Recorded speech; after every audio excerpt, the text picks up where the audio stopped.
প্রিয় নবীজিকে আল্লাহ তাআলা দুনিয়া কেন পাঠাইছেন এটা আমাদের জানা দরকার আছে কিনা? জানা লাগবে। কারণ রাসূলুল্লাহকে অনুসরণ করা আমাদের জন্য নফল না ফরজ? তাহলে মানতে হলে জানতে হয়।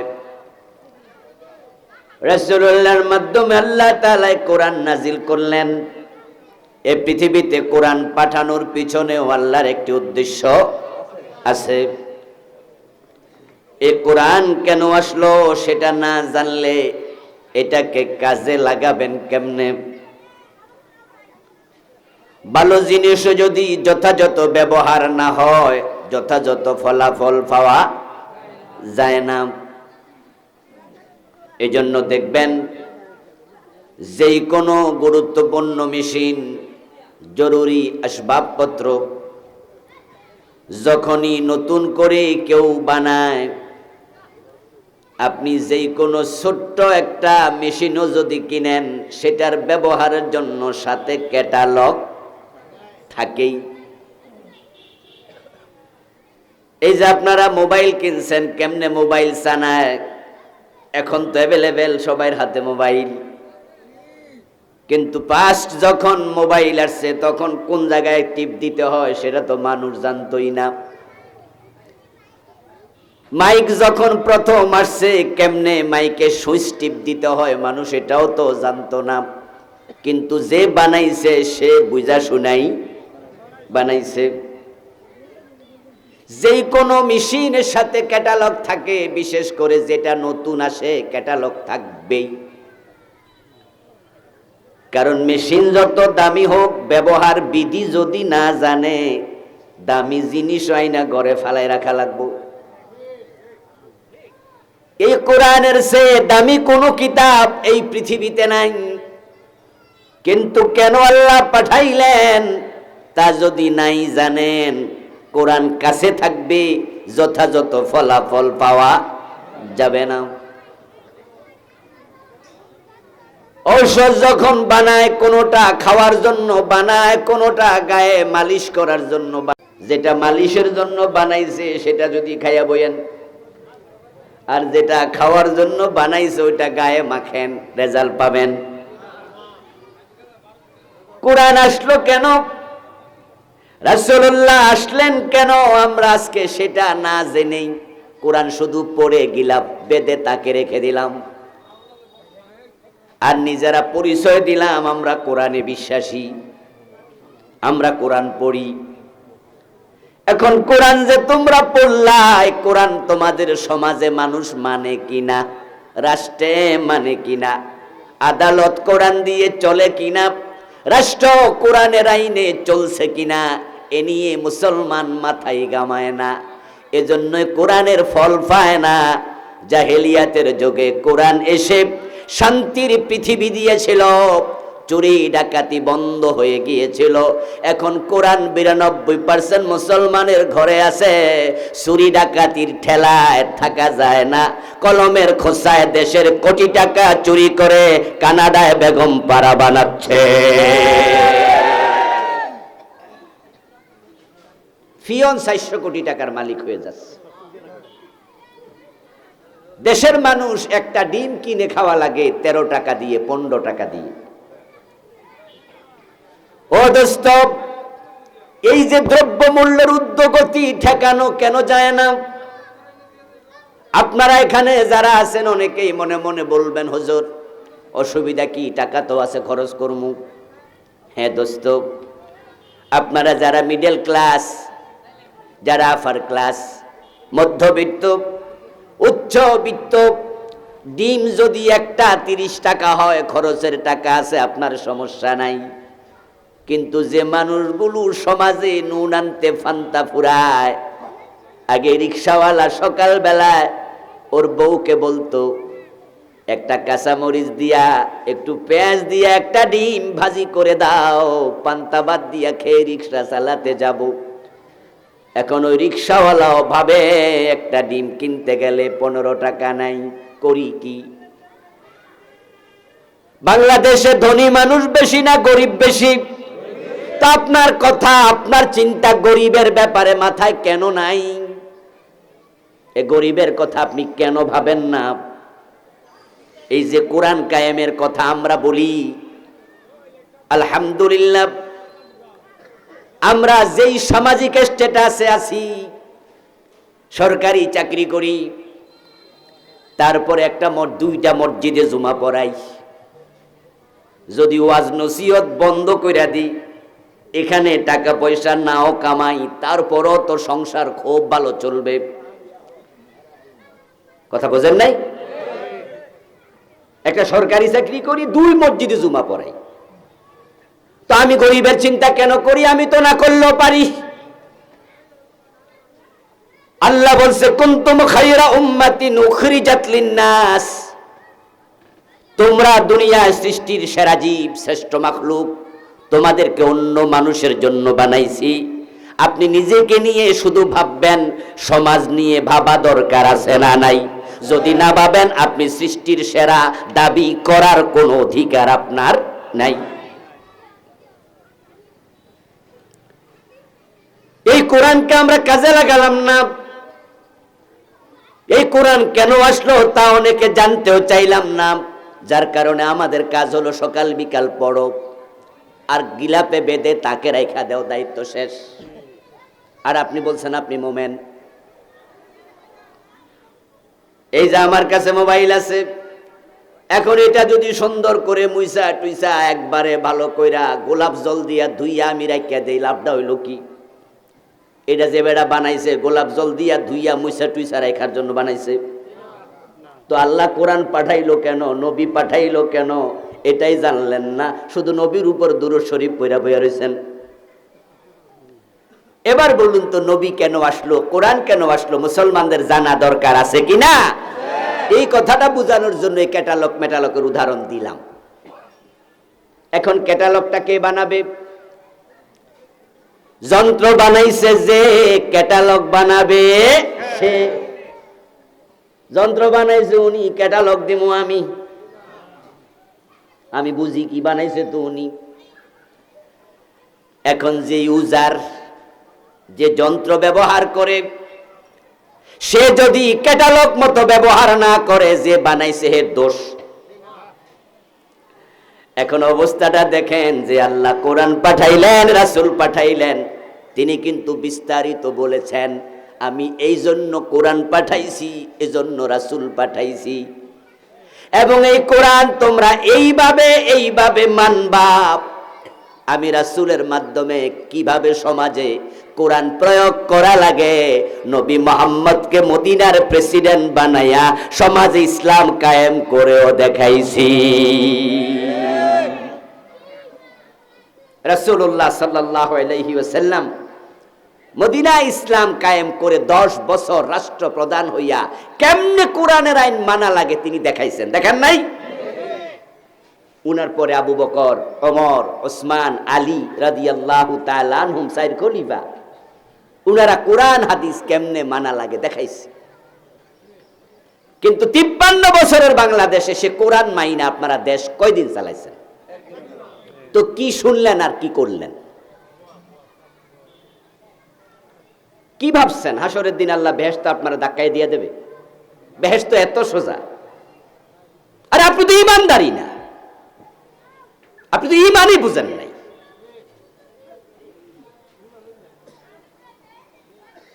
রাসূলুল্লাহর জামানায় উনার সামনে বসে নামাজ পড়তো, উনার সাথে টুপি মাথায় দিয়ে বসে ওয়াজ শুনতো।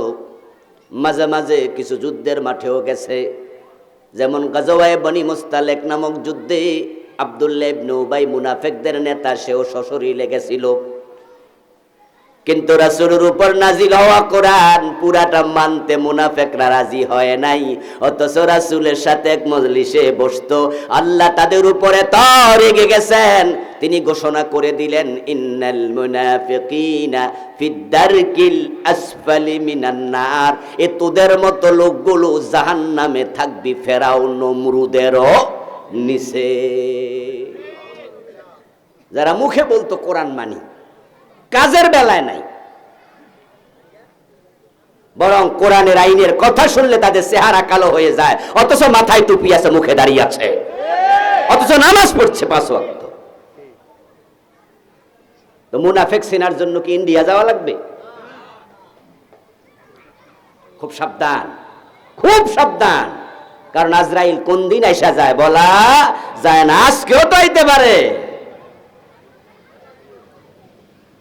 ও প্রিয় ভাইয়েরা, কোরআন কেন আসলো, রাসূলুল্লাহ কেন আসলেন? আল্লাহ তাআলা কোরআনের 2টি ভিন্ন ভিন্ন আয়াতে বললেন কোরআন কেন পাঠালেন। এবার শুনুন, তারপরে রাসূল কেন আসলেন বলবো। আল্লাহ বলছে, কিতাবুন আনজালনাহু ইলাইকা লিতুখরিজান নাসা মিনাল যুলুমাতি ইলান নূর। সুবহানাল্লাহ পড়েন। যিনি বানাইলেন তিনি ক্যাটালগ দিবেন, যিনি নাজিল করছেন এবার তিনি ক্যাটালগ দিচ্ছেন। এই কিতাব, কিতাবুন, কিতাব, হাযা কিতাব আনজালনাহু ইলাইকা, ও প্রিয় নবীজি আপনার উপর নাজিল করেছি আমি আল্লাহ। কেন? লিতুখরিজান নাসা মিনাজ যুলুমাতি ইলান নূর। নাজিল করার কারণ হলো আমি চাই এই কিতাবের মাধ্যমে অন্ধকারে ডুবে থাকা মানুষগুলোকে আপনি আলোর পথ দেখাইয়া দেবেন। এই কিতাব এসেছে অন্ধকার থেকে আলোর পথে বের করতে। চুরি করা অন্ধকার, অন্ধকারকে আরবিতে বলে জুলুম, এটাকে বলে জুলমাত। তার বিপরীত হলো নূর। নূর অর্থ কি? যারা জানেন তারা একটু বলিয়েন আর কি। নূর অর্থ কি? তার বিপরীত হলো জুলমা, জুলম। লিতুখরিজান নাসা মিনাজ যুলুমাত, জুলমাতুনের বহুবচন। সেন্টেটা আমার বরাবর দিয়া। আপনি মানুষকে অন্ধকার সমূহ থেকে বের করে আপনি আলোর পথে নিয়ে আসবেন। আমি অন্ধকার থেকে বের করার জন্য কোরআন নাজিল করেছি। পয়রা পয়রা তাকে রাখার জন্য নাজিল করি নাই। সুদ খাওয়া হারাম, এটা নিষিদ্ধ, এই কথাটা কোরআনে আছে না নাই? আহাল্লাল্লাহুল বাইআ ওয়া হাররামার রিবা। আল্লাহ হালাল করেছেন ব্যবসা, হারাম করেছেন সুদ। আপনি সকালবেলায় কোরআন তেলাওয়াত করলেন এই আয়াত, আহাল্লাল্লাহুল বাইআ ওয়া হাররামার রিবা। পয়রা টয়রা কোরআনে চুমু খাইয়া তাকে রাখছেন, সকাল 10টা বাজে সুদে টাকা লাগাইছেন, তো পড়লেন কি আর করলেন কি? এই দেশে যারা কোরআন পড়ে, মসজিদে গিয়ে রমজান মাসে খতম তারাবিও পড়ে, এরা সুদ খায় না, সবাই আল্লাহর ওলি, ঠিক না? না সুদের লাগে আছে? আছে নাকি ছেলে? এই কোরআন শরীফও শোনে, কোরআনও পড়ে, আবার সুদে টাকাও লাগায়। তো ক্যাটালগে যেটা আছে ইউজ করে না, রাইখা দেয়। আবার সে মনে মনে ভাবে বেহেশত ঠেকায় কে? ভাইরা আপনারাও বসে যান না, বসে গেলে সুন্দর লাগবে। এই জরুর ভলেন্টিয়াররা আপনারা থাকেন, অন্যদেরকে ধরে ধরে আস্তে আস্তে বসাই দেন। মাশাআল্লাহ, এতে সুন্দর লাগতেছে ফিল। জুলুমাত মানে অন্ধকার, জুলুমাতুন বহুবচন। জুলুম শব্দের আরেকটি অর্থ হলো অন্যায়, অত্যাচার। এবার বলুন তো, যদি কেউ কারো মাল চুরি করে, কাজটা কি ন্যায় না অন্যায়? তো চুরি করা কি জুলুম নয়? এখন কোরআন আসছে চুরি বন্ধ করার জন্য, চুরি থেকে মানুষকে বিরত রাখতে, আলোর পথ দেখাও। যারা চুরি করবে তাদেরকে বলবে চুরি করো না, আল্লাহ চুরি করতে মানা করছে। মদ পান করা জুলুম, ঘুষ খাওয়া জুলুম। ঘুষ তো কত বড় জুলুম, তার ব্যাপকতা কত, তার প্রভাব কত সুদূর প্রসারী। যারা অফিস আদালতে যায় তারা বোঝে কত ধানে কত চাল। থানায় যাবেন, মনে হবে অবস্থা এমন যেন থানার মাটি পর্যন্ত ঘুষ চায়। যদি মাটি কথা কইতে পারত, তাহলে টেবিল চেয়ার, মাটি, বিল্ডিং এর ইট, এরাও কইতো আমারও কিছু দিয়া যাবে। থানায় ঘোষ খায় না এমন অফিসার 100-র মাঝে একজন থাকতে পারে, তাও সন্দেহ। 1000-এর মাঝে 2-1 জন। এটা শুনে খুশি হয়েছে অন্যরা, কজাক আমরারে কইছে না। যেখানে দলিল লেখে সাব রেজিস্ট্রি অফিস, ওখানে ঘোষ আছে না নাই? কাগজ তুলতে যাইয়া টের পাইবেন। জমিন আপনার, কাগজ আপনার বৈধ সব। ওই কাগজটা হারায়া গেছে, বাড়িতে আগুন লাগা পুড়া গেছে, হয় না? অথবা কোনো কারণে হারাই গেছে, কাগজটা তুলতে আপনি গেছেন।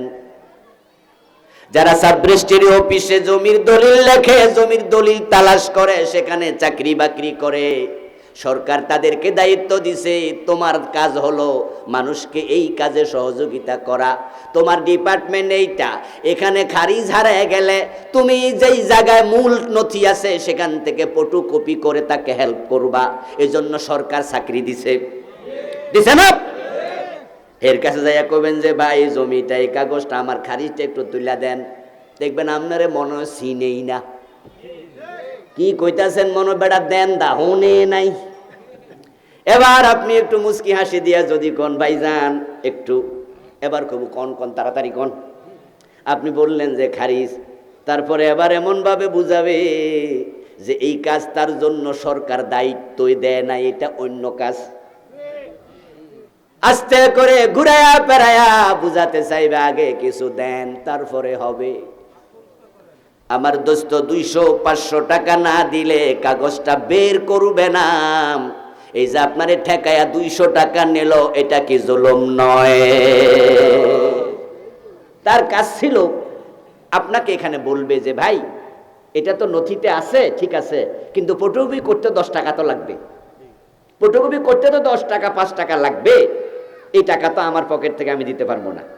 সরকার তো আর এখানে টাকা বাজেট দেয় না এই যে ফটোকপি দিও। তো আপনি এটা কাজ করেন, 10টা টাকা আমারে দেন, 5টা টাকা দেন। অতটুকু নিতে পারত, কিন্তু সে 200-500 না দিলে দেবে না। থানায় গেলে ঘোষ, হাসপাতালে গেলে ঘোষ, অফিসে গেলে ঘোষ, সব জায়গায় মানুষ যেন ঘোষ খাওয়ার জন্য বসে আছে। এই যে এখানে একটা হাই স্কুল, কামারগাঁও উচ্চ বিদ্যালয়, এখানকার টিচাররা অবসরে যায়। অবসরে যাওয়ার পরে সরকার তাদের জন্য অবসর ভাতা দেবে। তাদের জন্য সরকারি কিছু সুযোগ সুবিধা আছে। এখন সে 10 লাখ 20 লাখ 50 লাখ টাকা সরকার তার জন্য রেখেছে, কিন্তু অফিসে গেলে টের পায় ঘোষ কাকে বলে। গত কয়েকদিন আগে, 4-5 দিন আগে, এক হাই স্কুলের হেডমাস্টার সাহেব উনার ঘরে খাওয়াচ্ছিলেন। তো খাবার দিতে দিতে বলতেছে যে হুজুর, আমি ওই কথা উঠছে আর কি, টাকা পাইছি কিনা একজন জিজ্ঞাসা করতেছে। তো আমি তখন বললাম যে স্যার আপনি কবে রিটায়ারমেন্টে গেলেন? বলে 3 বছর। 3 বছর কিছু পাইছেননি? কয় 1 টাকাও পাই নাই। 1 টাকাও পাইলেন না, কবে পাবেন? সেটাও জানি না, তবে একজন 1.5 লাখ টাকা চাইছে, কইছে 1.5 লাখ দিলে তাহলে 6 মাসের ভিতরে পাবো। তা আমি বললাম আপনি কি বললেন? আমি বলেছি 1 টাকাও দিব না, প্রয়োজন 2 বছর পরে। আমি বলছি কামের কাম করছেন। এই ঘুষ দেওয়ার কারণে তাদের জিহ্বা লম্বা হয়ে যায়, ঠিক কিনা? এটা ভালো কাজ করছেন স্যার আপনি। আচ্ছা এবার বলুন তো, এই লোকটার যদি ক্যান্সার হতো, এই লোকটার ছেলের যদি অপারেশন লাগতো, তার বউ যদি হাসপাতালে থাকতো, তখন তার তো 30 লাখ 20 লাখ টাকা সরকার দিয়া রাখছে। অফিসার সিগনেচার দিলে তো পেয়ে যেত। 1.5 লাখ টাকা দিলে 6 মাসে পাওয়া যাবে, এটাই তো প্রমাণ করে 6 মাসে পাওয়ার সুযোগ। আন্তরিকতা নাই। এবার বলুন তো, ঘুষ কি জুলুম নয়? ডাকাতি কি জুলুম নয়? মানুষের টাকা মাইরা যারা কানাডায় বাড়ি বানাইছে, এটা কি জুলুম নয়? যে বেটা 400 কোটি টাকার মালিক হলো, টাকাটা আপনাদের টাকা, এটা কি জুলুম নয়? এইভাবে কয়টা বলবো? এই কোরআন তো এসেছিল জুলুম থেকে আলোর পথ দেখাতে। কোথায় আলো? আলোটা কই? ব্যবসায়ীদের কাছে যান, দেখবেন যে মালে ভেজাল কারে কয়? ওজনে কম দেয়া কাকে বলে? ও দোস্ত, আপনি কোন জায়গায় যাবেন? ওজনে কম দেবে, মালে ভেজাল দেবে, ধোকা দেবে, 2 নাম্বার জিনিসকে 1 নাম্বার বলে চালাইয়া দেবে। দুধ বিক্রেতা দুধের মাঝে পানি মিশাইয়া ওজন বাড়াইয়া দেয়। সরিষার তেল কিনতে জিজ্ঞাসা করা লাগে, ভাই খাঁটিটা আছে না? তো খাঁটি আইলো করতে। আচ্ছা, নামই তো সরিষার তেল, আপনারা তো গ্রামের মানুষ, আপনারা তো সরিষা নিজেরাই বুনেন। আচ্ছা বলেন তো, আপনার সরিষা ভাঙ্গাইয়া যদি তেল হয় তো খাঁটি জিজ্ঞাসা করতে হবে কেন? ভেজালটা কে ঢুকাইল? মধুর মতো একটা জিনিস, যেটা আল্লাহর বড় নিয়ামত। আল্লাহ কিছু ফোকারে দায়িত্ব দিছে, ও ফোকারা, তোদেরকে আমি বানাইছি, তোরা ফুলে ফুলে যাবি, দৌড়াবি, সারাদিন কাজ করবি, করে করে ফুল থেকে মধু আইনা মৌসাকে জমাবি, আর আমার বান্দারা খাইয়া উপকার পাবে। সুবহানাল্লাহ পড়েন। এই মৌমাছির কয় টাকা বেতন দিছেন? কোন দুনিয়ার কে দিছে?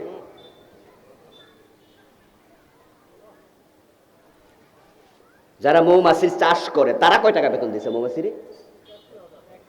আচ্ছা, খাবার দিছি না, কি দিছে? কিছু দিছে?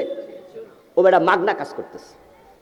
এইভাবে ফুলে যেতে হবে, মধু আনতে হবে, মৌসাকে জমাতে হবে। এই সিস্টেমটা তারা শিখাইছে কে? আল্লাহকে আমি বানাইছি তোমরা লাগিয়া। এই মৌমাছিগুলো কত কষ্ট কইরা মধু সংগ্রহ কইরা মৌসাকে জমা করলো, আর আমরা কিনতে গেলে জিজ্ঞাসা করি, ভাই খাঁটি মধুটা আসেনি, এটার অখাঁটি বানাইলো কে? ও দোস্ত, জুলুম আজকে এমন পর্যায়ে গেছে, দেখবেন আপনি আপেল কিনেন, আপনি আঙ্গুর কিনবেন, আমের মৌসুমে আম কিনবেন, গাছের আম পাকা, ওইটা গাছ থেকে পারবেন সংগ্রহ করবেন, তারপরে না খাইয়া যদি টেবিলে রেখে দেন, 3 দিন 4 দিন পরে দেখবেন পচা ধরছে, পাকনা আম পচে যাচ্ছে। কিন্তু বাজার থেকে আম কিনা, আপেল কিনা, আঙ্গুর কিনা 15 দিন রাখবেন, পচার কোনো খবর নাই। বলেছি, এটা বলেছি, বসেন। আচ্ছা, আপনারা যারা আছেন যে ঢুকে যাবেন, ফাঁকে ফাঁকে ঢুকে যায়। জি, আমার বন্ধু কি বলতেছিলাম জানি, আঙ্গুর পচে না, আপেল পচে না, কারণটা কি? ও দোস্ত, কোন কারণে এটা হয়? কারণ হলো তারা আঙ্গুরের মাঝে এমন প্রিজারভেটিভ মিশায়, যে প্রিজারভেটিভ বানাইছিল ডাক্তারেরা যেন লাশ না ফসে। মানে বানাইছে কি লাগা, ব্যবহার কোথায়? মাঝে মাঝে ডাক্তারেরা প্রয়োজনে লাশ 1 মাস 2 মাসও রাখা লাগে হিমাগারে, মিশিয়ে দিলে লাশ পচবে না। এটা খাওয়ার জিনিস না, এটা লাশ যেন না পচে সেজন্য বানাইছে।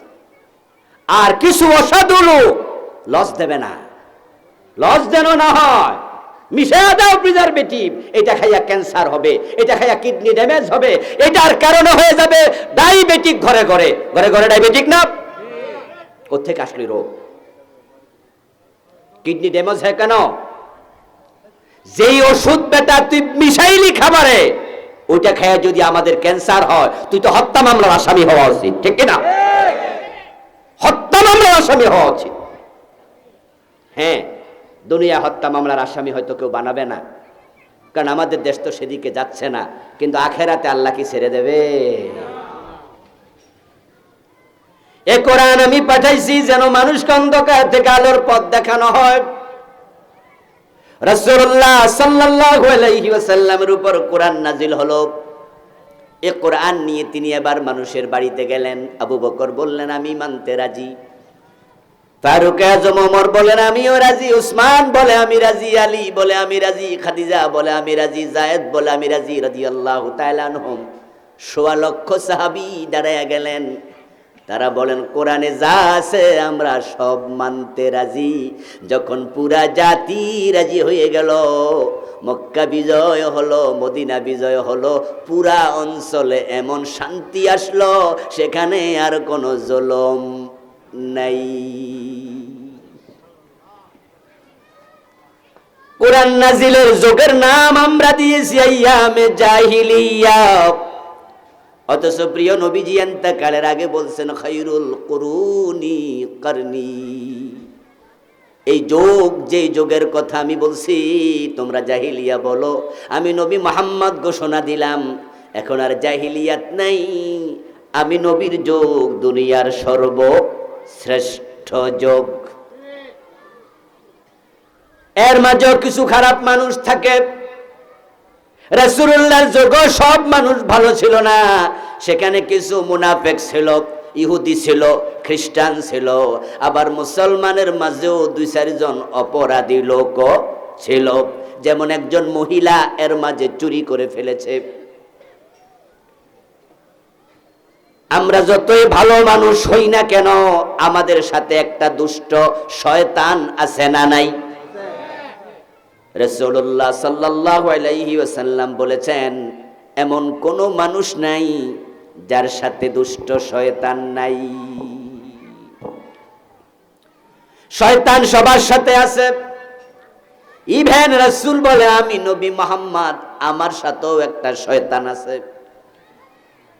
তবে ফাইন্নাহু আসলামা বি, আমার সাথে যে শয়তান আছে সে আমার কাছে মুসলমান হয়ে গেছে।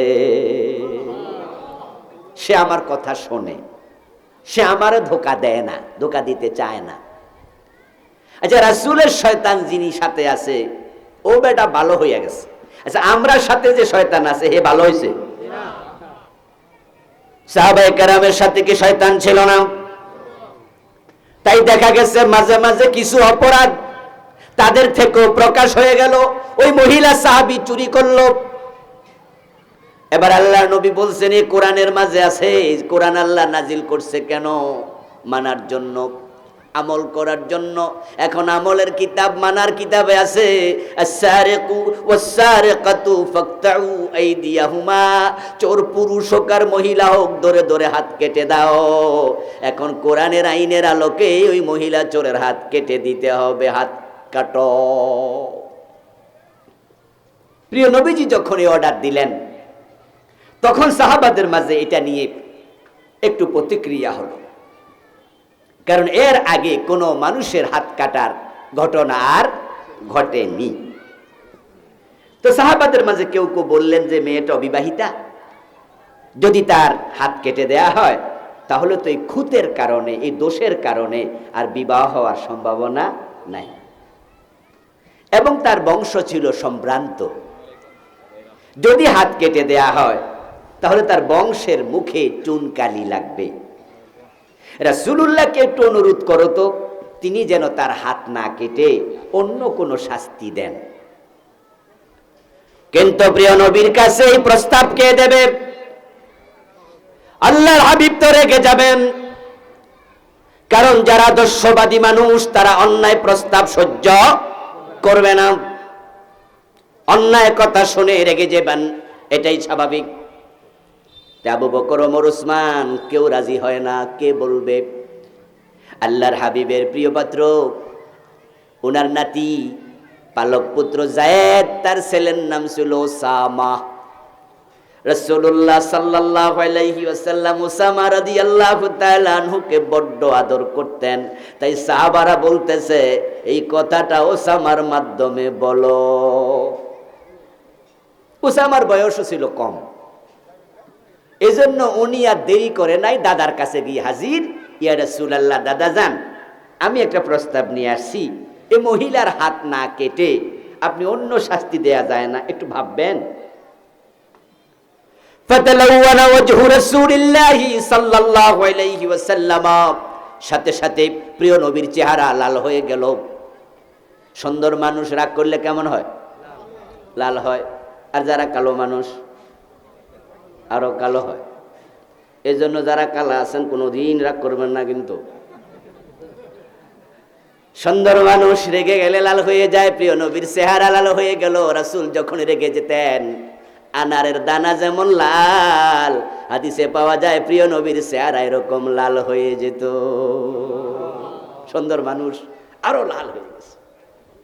ফাকামা খাতিবান, আল্লাহর হাবিব সাল্লাল্লাহু আলাইহি ওয়াসাল্লাম খতিব হয়ে দাঁড়ায় গেলেন, অর্থাৎ তিনি বক্তৃতা দিলেন। এই ওসামা, তোমারে কে পাঠাইছে তাদেরকে ডাকো। আর রাসূল জানতেন এই ছোট্ট ওসামা এত বুদ্ধিমানের পরামর্শ দেয়ার কথা না। আবু বকর, ওমর, ওসমান সবাই হাজির হয়ে গেল।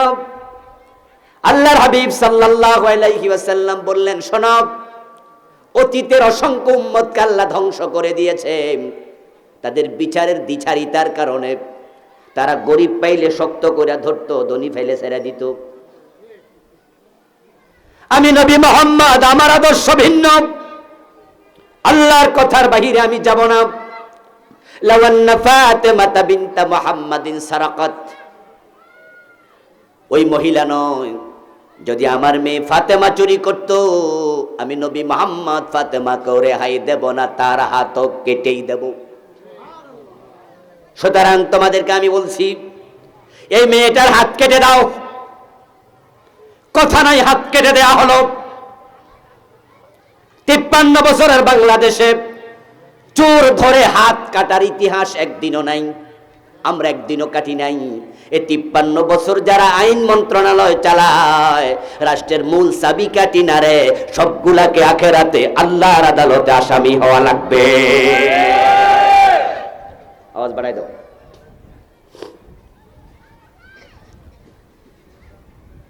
যদি আমরা হিন্দুর সংখ্যাগরিষ্ঠ দেশে হতাম, বৌদ্ধ সংখ্যাগরিষ্ঠ দেশে হতাম, ইহুদি খ্রিস্টান সংখ্যাগরিষ্ঠ দেশে হতাম, তাহলে এই প্রশ্নটা আসতো না। কিন্তু আমাদের দেশে 100-র মাঝে 92 জন মুসলমান। আপনারাই বলুন তো, মুসলমানের দেশে কোরআনের আইন কায়েমের সুযোগ আছে না নাই? আচ্ছা, আপনারা চুরির পক্ষে, যে চুরি হোক কোনো অসুবিধা নাই, এই পক্ষে কে কে আছেন? আছেন কেউ? আসলে নাই। তো তাহলে চোর ধরে হাত কাটার পক্ষে কেন নাই? এই যে আমাদের দেশে 53 বছর চোর ধরে জলে জেলে দেয়, এর থেকে চুরি কমছে? কথা বলেন, চুরি বন্ধ হয়েছে? কমছে? বরং আরো বাড়ছে। এমন বাড়ছে, পুলিশের সাবেক আইজিপি বেনজির, ও একাই নাকি 10,000 কোটি টাকার মালিক। আপনি ভাবতে পারেন? আমার আমেরিকার এক সফরে, আপনার একটা শহর আছে বাফেলো, ওই নায়াগ্রা জলপ্রপাত আছে না, ইতিহাসের বইতে বা ভূগোলে তো পড়ছেন। ওই নায়াগ্রা যেই অঙ্গরাজ্যে, সে অঙ্গরাজ্যের নাম বাফেলো। তো বাফেলো মাহফিল করতে গেলাম। ওখানে এক ভাইয়ের বাসায় দুপুর বেলায় লাঞ্চের আয়োজন করলো। চমৎকার এক বাড়ি উনার সিলেটে। তা আমি খেতে খেতে জিজ্ঞাসা করছিলাম, খেতে বসে, ভাইজান আপনার পেশা কি, এদেশে কি করেন, দারুণ বাড়ি কিনে ফেললেন। বললো যে হুজুর এখন টুকটাক। গত কয়েক বছর আমাদের পুলিশের আইজিপি বেনজির সাহেবের এই দেশে উনার ব্যবসা বাণিজ্য চালাইছি। তো আমি জিজ্ঞাসা করলাম যে উনি চাকরি করে বাংলাদেশে, ব্যবসা আমেরিকায়, কি ব্যবসা? কয় না, অন্য ব্যবসা না, উনি টাকা ফাটায় আর আমি বাড়ি কিনি। কথা বুঝলেন? আমি বললাম টাকা পাঠায় কিভাবে? ভাই আমার কান বলছে, আমার কান সাক্ষী, আমি শুনলাম, কানে শুনে বলছি, কোনো মিডিয়া বুড়িয়া নাই, ডাইরেক্ট খাইতে বসে বসে গল্প করছি। বললো হুজুর টাকা পাঠায় মায়ানমার দিয়া, ইন্ডিয়া দিয়া, অন্য দেশ দিয়া হুন্ডিতে টাকা আসে। এই টাকা পাঠাইছে কে? যেন কোনো ডকুমেন্ট না পায়। ব্যাংকে পাঠাইলে তো বুঝে যায় বমক পাঠাইছে। ওই টাকা হাত হতে হতে হতে আমার পর্যন্ত আসলে আমি এবার উনি যেভাবে বলে, এই দেশে টাকাগুলো আমি বাড়ি কিনি উনার নামে বা উনার আত্মীয় স্বজনের নামে। এরপর আমি বললাম কেমন টাকা পাঠায়? বললো হুজুর প্রতি সপ্তাহে লাখ লাখ টাকা। একরকম না, কোন সপ্তাহে বেশি, কোন সপ্তাহে কম। আমার দোস্ত, এই বেনজির আহমদের মাসে বেতন কত? যারা 1 ক্লাস জব করে সচিবালয়, যারা সচিব, তাদের বেতন 1 লাখের সামান্য বেশি। তাহলে সে তো সচিবও নয়, তার বেতন 1 লাখ 1.5 লাখ, এর চেয়ে বেশি না। তো মাসে লাখ লাখ কোটি কোটি টাকা, 10,000 কোটি যদি হয়, টাকাগুলা কার? নিশ্চয়ই দেশের ব্যবসায়ীদেরকে, সাধারণ মানুষকে পুলিশি ভয় দেখায়া জিম্মি করে তাদের থেকে আদায় করেছে। এই যে আমাদের গায়ে পোশাক আছে, এগুলা গার্মেন্টস পোশাক না? সুতা দিয়ে কাপড় বানায়। এই গার্মেন্টস শিল্পের যে মালিক, হাজার হাজার কোটি টাকার ব্যবসা তাদের, লাখ লাখ টাকার ব্যবসা এক একদিন। একটার কাছে এই এদিকে আসো, অফিসে ডাইকে আনছে, এনে বললো যে তোমার গার্মেন্টস কয়টা? বললো আমার 5টা। এত গার্মেন্টস চালাও মিয়া, তুমি কোটি কোটি টাকার মালিক, আমরা পুলিশ, আমরা কিছু পামু না, না পাইলে কিন্তু তোমার এই ফেসে ফালাম, ওই মামলা দিমু, এ করবো ওই করবো, তুমি টাকা দাও। কেমনে কারে ফেসে ফালান লাগিয়ে আপনারাও বোঝেন। ফালাইলো ধরেন তার থেকে 1 কোটি টাকা নিল।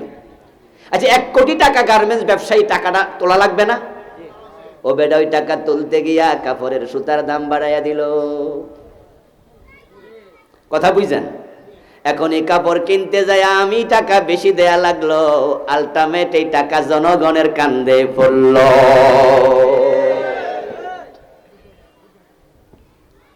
ও প্রিয় ভাই, 53 বছরে রাসূলুল্লাহর সে আইন, চোর ধরে হাত কাটো, একদিনও মানলেন না। চোর ধরে হাত কাটা নফল না ফরজ? তো নামাজ না পড়লে যদি কবিরা গুনাহ হয় এটা ফরজ, রোজা না রাখলে যদি কবিরা গুনাহ হয় এটা ফরজ। তো 53 বছরে চোর ধরে হাত কাটার ফরজ আইন এই পুরা বাঙালি জাতি একদিনও মানল না, তাদের বুঝি কবিরা গুনাহ হয় নাই? এখন আপনি বলবেন যে হুজুর তো আপনিও তো এই কবিরা গুনাহ করছেন, কারণ এই দেশে তো আপনিও আছেন। আমি তখন বলবো জি না, আমি আপনার মতো না। কারণ এই আইনটা ব্যক্তি বাস্তবায়ন করবেন, এটা করবে রাষ্ট্র। এই জন্য রাষ্ট্রকে যেন এই আইন মানে, এই আইন করে। আমি ওয়াজ করছি, চেষ্টা করছি, মিছিল করছি, মিটিং করছি, সেমিনার করছি, সিম্পোজিয়াম করছি, এই হক কথা বলে আমি অনেক জায়গায় মাহফিল পর্যন্ত ক্যান্সেল হয়েছে, 3 বার আমাকে অ্যারেস্ট করেছে, এই হক কথা বলা বন্ধ করি নাই।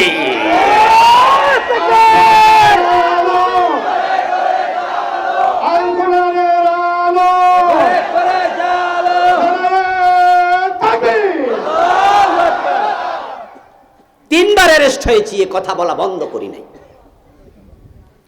আপনাদের কাপাসিও তো এক যোগের মতো আসতে পারি নাই, কোনো আপোষ করছি নাকি?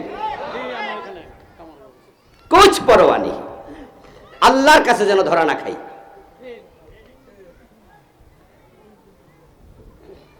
আমার দোস্ত, হক কথা না বলে যদি আপনি চুপ করে থাকেন তাহলে বোবা শয়তান হওয়া লাগবে, আর বোবা শয়তান আখিরাতে জাহান্নামী হবে। আপনার খবর কি? আমি আল্লাহ তাআলার কাছে বলবো, রব তোমার রাসূলের আইন বাংলাদেশে ছিল না, কিন্তু আমি আবুল কালাম আজাদ এই আইনের পক্ষে ছিলাম, তার বিপরীতে কখনো ছিলাম না, চুপ থাকি নাই। তুমি আমলনামায় দেখো প্রতিটা কথা আমলনামায় রেকর্ড হচ্ছে কিনা। আল্লাহর জমিনে আল্লাহর বিধান নাই, এই ফরজ লঙ্ঘনের কত গুনাহ। কোরআনে আর এক আয়াতে দেখেন আল্লাহ কি বলেন, ওয়ামান লাম ইয়াহকুম বিমা আনজালাল্লাহু ফাউলাইকা হুমুল কাফিরুন। কোরআনের আয়াত বলেছেন কে? আল্লাহ। মাশাআল্লাহ, কে বলেছেন? আল্লাহ। হ্যাঁ, আমার তো মুখ, কথা তো আমার না, কথা হলো আল্লাহ। বাংলা অর্থ কি? বাংলা অর্থ হলো যারা এই কোরআনের আলোকে বিচার করবে না তারা সবগুলো কাফের। তা আপনি বলবেন যে হুজুর তো নামাজ কালাম যে পড়ি, তো কাফের কেমন হইলাম? না, কোরআনের আইনে বিচার করি না, দেশ চালাই না, কিন্তু নামাজ তো পড়ি, তো কাফের হইলাম কেমনে? এবার আল্লাহর জবাব শুনুন। আল্লাহ তাআলা আরেক আয়াতে এই কথারও জবাব দিয়েছেন। কারণ মানুষ বেশি চালাক না আল্লাহ বেশি চালাক? এজন্য কিছু তিনি বাদ রাখেন নাই, সব বলে দিয়েছেন। উনার সাথে চালাকি চলবে। আল্লাহ বলেন, ইয়াকুলুনা নুমিনু বিবাদিন ওয়া নাকফুরু বিবাদিন ইউরিদুনা আন ইয়াত্তাখিযু বাইনা যালিকা সাবিলা উলাইকা হুমুল কাফিরুনা হাক্কা। সুবহানাল্লাহ পড়েন। আল্লাহ বলে, তারা বলে কিছু মানি, তবে সব মানতে পারি না। তারা মাঝামাঝি রাস্তা খোঁজে, একবারে মানি নাও বলে না, সব মানবো এটাও বলে না। আল্লাহ বলছে এই চিন্তা যারা লালন করো, উলাইকা হুমুল কাফিরুনা হাক্কা, তোরা অরিজিনাল কাফের। কি কঠিন কথা, হাক্কা, তোরা যে কাফের কোনো সন্দেহ নাই। আল্লাহ কয় আমি তোদেরকে কাফের তালিকা নাম লিখেছি। অর্ধিকা চলবে না, অর্ধিকা চলবে না। বাংলাদেশে যে নোটগুলো আমরা ব্যবহার করি, সবচেয়ে দামি নোটটা কত টাকার নোট? 1000 টাকা। সালা বাজার রওনা দিচ্ছেন মাগরিবের পরে, আপনার বউ পাঠাইছে, বউ বলছে যে কারেন্ট মাঝে মাঝে চলে যায়, একটা মোমবাতি কিনে আনেন তো, বাজারের পাশে আপনার বাড়ি। তো মোমবাতি কেনার জন্য বাজারে যাবেন, মোমবাতির দাম 5 টাকা বা 10 টাকা, কিন্তু আপনি ক্যাশ খুইলা ডয়ার খুইলা দেখেন যে 1000 টাকার একটা নোট আছে, কোনো বাংতি টাকা। এখন মনে মনে ভাবতেছেন যে আমি বুড়া মানুষ, 1000 টাকার নোট লইয়া বাজারে যামু, এই টাকা যদি হারায় মারা যায় তাও তো সমস্যা, আবার যদি পকেট মারে নেয় তা আরেক সমস্যা। এখন এত টাকা নিয়ে বাজারে যামু, আবার টাকা ছাড়া গেল তো খরচ পামু না, কি করি বুদ্ধি মাথায় আসছে, যাক মাঝখান দিয়ে সিরালাই,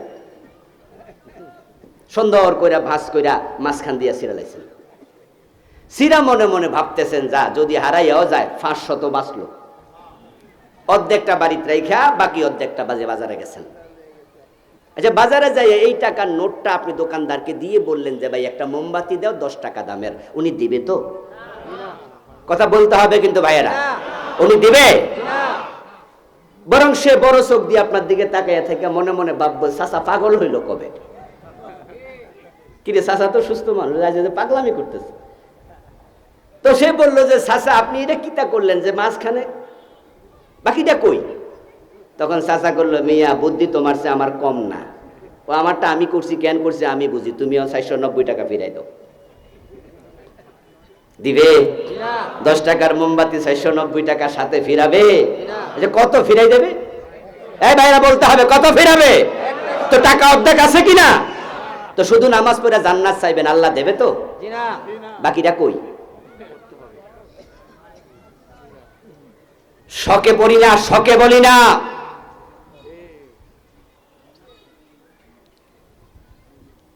এই কথাগুলো শখে বলি না, রাজনৈতিক কোনো অভিলাষ আমাদের নেই। আপনার এলাকায় এমপি প্রার্থী হইতে আসি নাই। আল্লাহর আইনের কথা বললে আপনার ভালো লাগবে না, আরে ভাই আপনার ইমানের খবর কি? আপনিও তো বিপদে পড়ে যাবেন। এমন একটা সময় বাংলাদেশে চাকরি করছি গত 15-16 বছর। আমি যে মাদ্রাসায় পড়াই ঢাকার ফার্ম গেটে, ওইটা চালায় সরাসরি স্বরাষ্ট্রমন্ত্রী সাবেক আসাদুজ্জামান খান কামাল। এই যে আমি সারা দেশে ওয়াজডি করি, রিপোর্ট যায় না? এনএসআই কার কাছে? ডিএসবি কার অধীনে? ডিজিএফআই কার অধীনে? সরকারি সব গোয়েন্দা কার অধীনে? তো আমি যে সারা দেশে ওয়াজ করি, এগুলো কইয়া বেড়াই, বেড়ারা হনে না? চাকরি খাইতে কয় মিনিট লাগে? আচ্ছা, সরকারি চাকরির আমার মায়া নাই? আমার বেতন এখন 50,000 টাকার বেশি সরকার দেয় মাসে মাসে। তো 50,000 টাকা দামের একটা চাকরি পাইতে কি কষ্ট এই দেশে, তো যাইতে তো 1 মিনিট লাগতো। কিন্তু আমি কেন কথা বলি, শখে বলি? এই 50,000, 1 লাখ, 10 লাখের দাম বেশি না আল্লাহর জান্নাতের দাম বেশি? তো ওইটা যদি আল্লাহ কেড়ে নিয়ে যায়, বরং আমি ভেবেছি ধরলে কি করবে, জেলে দেবে। তো দিলে দেবে, কারণ জেলখানাতেও দাওয়াত দেওয়ার জায়গা আছে না? তো এখানে দাওয়াত দি মাঠে, ওখানে দাওয়াত দি মুসুরের কাছে, ডাকাতের কাছে। মাহফিলে তো পাবলিক, আর ওখানে তো চোর ডাকাত, নাকিটা? জেলখানে আছে আসামি, দাগি আসামি, যদি সেখানে দেয় ওখানে আমি সরাসরি কোরআন শরীফ পড়াইতে পারবো, ঠিক না? সকাল বিকাল কাছে পাবো, বইয়া কোরআন শরীফ শিখাবো। জেলে দিলে দেবে।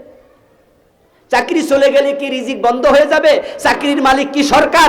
রিজিক কি সরকার দেয় না আল্লাহ দেয়? আমার চাকরি কি সরকারে দিছে? না, আমার আল্লাহ দিছে, এটা উসিলা ছিল সরকার। আপনারা যারা সরকারি চাকরি করেন, চাকরি সরকার দেয় নাকি? না, চাকরি আল্লাহ দেয়। যদি সরকারে চাকরি দিত তাহলে সবাই চাকরি পাইতো, সবাই পায়নি। চেষ্টা করে 1000, চাকরি পায় 100, তো বাকি 900 তো পায় নাই। সরকারে দিলে তো সবাই দিয়ে দিত। আমার দোস্ত, আপনাদেরকে আদর্শ উজ্জীবিত করছি, আপনারা আমার চিন্তাটা একটু ভাববেন। আমরা 92% মুসলমান, আমার কাছে কোরআন আছে, রাসূলের সুন্নাহ আছে। আমার দেশে কেন কোরআনের আইন থাকবে না? এই জন্য কথা বলা শুরু করে দেন। কবে জানি কায়েম হয় জানি না, তবে কোরআন কায়েম হওয়ার আগ পর্যন্ত এই কথা বলা কেউ থামাতে পারবে না।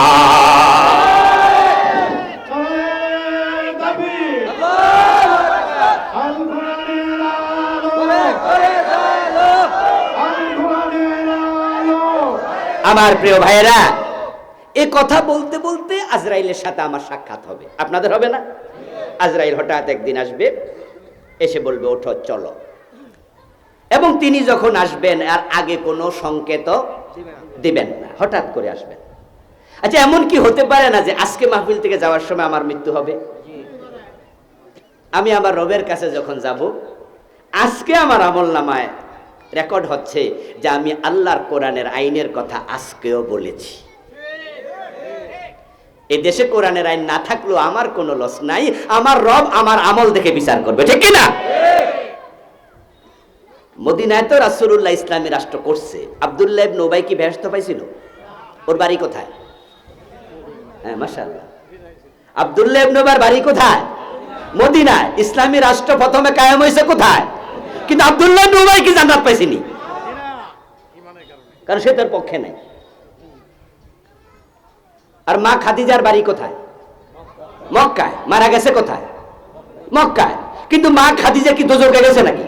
তো ইসলাম তো মক্কায় কায়েম হয়েছে অনেক পরে, মা খাদিজার ইন্তেকালের বহুত পরে। কারণ উনার আমল দেখে আল্লাহ জান্নাত দিয়ে দিচ্ছে। আমরা বলতে বলতে আজরাইলের কাছে যেতে চাই, আর এর মাঝে যদি কায়েম হয়ে যায় তাহলে তো আলহামদুলিল্লাহ, ঠিক না? পাইয়াই গেলাম, আসলটাই তো পাইয়া গেলাম। আরে দোস্ত, আমার রাসূল কোরআনের বিজয়ের জন্য এসেছেন, কোরআন অন্ধকার থেকে আলোর পথ দেখাতে এসেছে, আলহামদুলিল্লাহ। আমার রাসূল যখন কোরআন দিয়া সমাজ চালাইছে, তখন সমাজে আর কোনো বেনামাজি পাওয়া যেত না। আচ্ছা, সমাজের সব মানুষ নামাজ পড়ুক, আপনারা এটা চান কিনা? এটা চান? তো চাইলে কোরআন কায়েম না হলে কেমনে হবে? হুজুররা তো 52 বছরে ওয়াজ করছে, 53 বছরের বাংলাদেশে। আসরের টাইমে সালা বাজার গিয়ে দেখবেন আজানের পরে কত % লোক মসজিদে গেছে। টোটাল বাজারে যদি 1000 লোক থাকে, তাহলে কতজন গেছে মসজিদে, কতজন যায় নাই? অর্ধেক কত যায় না, বরং 10 ভাগের 1 ভাগও যায় না। বাকি 900 দোকানদারি করতেছে, কেনা বেচা করতেছে। তা আপনি না কিছুক্ষণ আগে বললেন আপনি চান যে সব মানুষ নামাজি হোক। সত্যি যদি চান তাহলে কোরআন বিজয়ের কাজ করেন। কোরআনের আইন হয়ে যাবে সংসদে, আজানের সাথে সাথে দোকান বন্ধ করতেই হবে। এমন আইন ইসলামে আছে না নাই? ইজা নুদিয়া লিস-সালাতি মিন ইয়াউমিল জুমুআতি ফাসআউ ইলা যিকরিল্লাহি ওয়া দারুল বাই। নবীজি মুহাম্মদ সাল্লাল্লাহু আলাইহি ওয়াসাল্লাম বলেছেন, আমার মন চায় আজানের পরে কোনো একজনকে ইমামতির জায়গায় দাঁড় করাইয়া দেই, তারপরে কিছু যুবক সঙ্গে নিয়া মানুষের বাড়ি ঘরে যাই, যারা নামাজে আসে নাই তাদের ঘর বাড়িতে আগুন লাগাইয়া দেই। তবে সেখানে নাবালেগ বাচ্চা আছে, মহিলারা আছে, এজন্য আমি আগুন লাগাইলাম না। এই হাদিস দ্বারা বোঝা যায় মসজিদ মুখী হওয়া আমাদের জন্য আবশ্যক। বাজারের দোকানগুলো যদি আজানের সাথে সাথে বন্ধের আইন থাকতো, দোকান বন্ধ না করলে পুলিশ থাকবে যারা লাইসেন্স বাতিল করে দেবে, রিপোর্ট করবে। দোকানের লাইসেন্স যদি 2-4টা বাতিল হয়ে যায়, এই খবর অন্য দোকানদাররা পায়, পরের সপ্তাহে সবাই তারের মতো সোজা হয়ে যাবে। ঠেলার নাম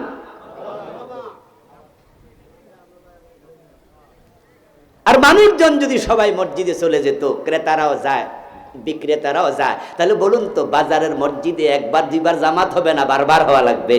মসজিদ আরো অনেক বড় করা লাগবে, বেনামাজি থাকবে না।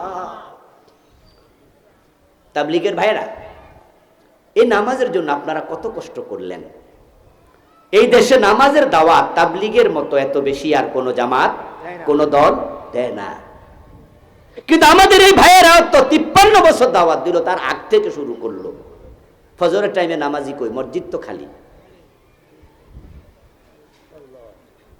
ও দোস্ত, ওয়াজও লাগবে, আইনও লাগবে। এ কোরআন যেমন নসিহতের কিতাব, কোরআন আবার আইনেরও কিতাব। আপনারা আওয়াজ দিয়ে বলবেন যারা বোঝেন, কোরআনের মাঝে নসিহত আছে না নাই? আইন আছে না নাই? এখন আপনি দুইটার মাঝে একটা মানবেন, বাকিটার খবর কি? শুধু সারা বছর ওয়াজ করলেন, আইনের কথা ভুলে গেলেন, তাহলে তো 1000 টাকার নোট আপনি মাঝখানে ছিঁড়া লাইলেন।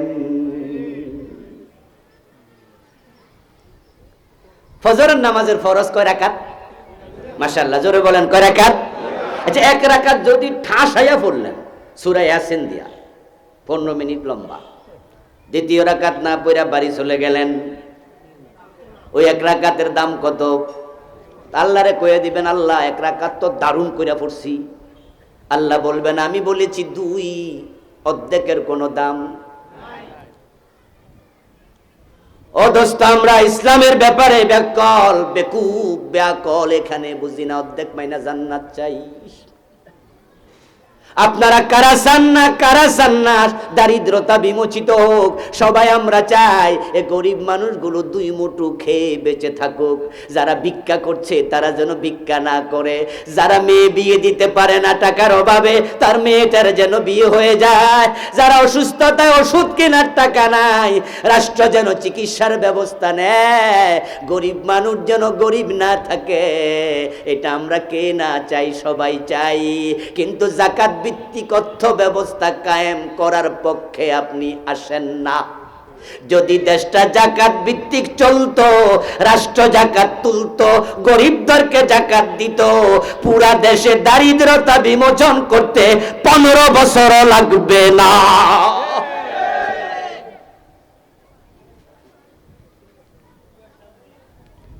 প্রিয় নবীজি মুহাম্মদ সাল্লাল্লাহু আলাইহি ওয়াসাল্লাম মদিনায় প্রেসিডেন্ট ছিলেন 10 বছর, আবু বকর 2 বছর 3 মাস, 12 বছর পরে আসলেন হযরত ওমর। ওমর খলিফা হলেন, অর্ধ দুনিয়া ইসলাম চলে গেল, দারিদ্রতা বনবাসে চলে গেল। ওমরের যুগে জাকাতের টাকা কাঁধে নিয়ে জাকাত বিভাগের কর্মচারী ঘুরে, জাকাত খাওয়ার লোক আর নাই। আচ্ছা, আজকের এই মাহফিলে যদি কোনো ধনী লোক এসে 1 বস্তা টাকা লইয়া এখানে কোনায় বসে, ওখানে সামনে গেটের পাশে বৈশা বলে, আমার কাছে 1 বস্তা জাকাতের টাকা আছে, আপনারা জাকাতের টাকা নিয়ে যান, সেখানে জাকাতের টাকা নেওয়ার জন্য আমি যাব? আপনারা যারা ধনী আপনারা যাবেন? আপনাদেরকে যদি ওই বেটা আইসা দিতে চায়, নেবেন? আপনারাও বলবেন যে না না, আমি জাকাত খাবো কেন? ওমরের যুগে এমনই ছিল, জাকাতের বিভাগের কর্মচারী জাকাতের টাকা নিয়ে মানুষ খোঁজে, পাবলিক কয় আমরা জাকাত খাই না, কারণ দারিদ্রতা নাই।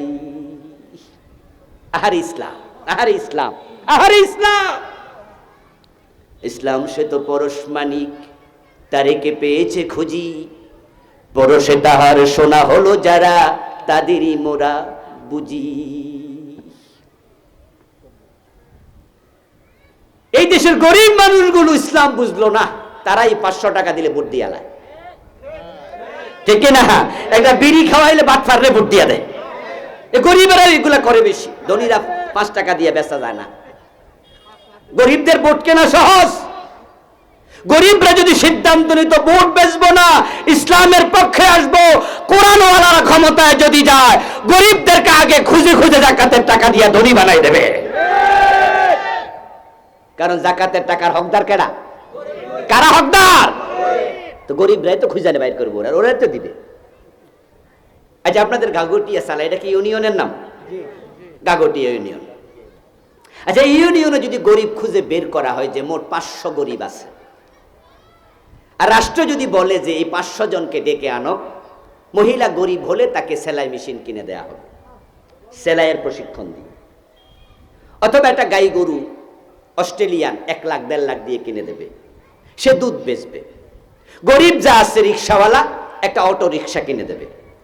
যে অটো রিক্সা চালাইতে পারবে না গরিব মানুষ কিন্তু বুড়া, হেরে একটা ছোট্ট ব্যবসা খুলে দেবে, ব্যান গাড়িতে করে তরকারি বেচো, তোমার 2 লাখ টাকা পুঁজি দিয়ে দিলাম। এভাবে 500 লোককে যদি দিয়া দেয় আর বলে দেয়া হয়, ভাই আগামী বছর থেকে তোমারে কিন্তু আর জাকাত দেব না, টাকাটা মাইরা খাইও না, যত্ন করো, তাহলে তুমি আর গরিব থাকবা না।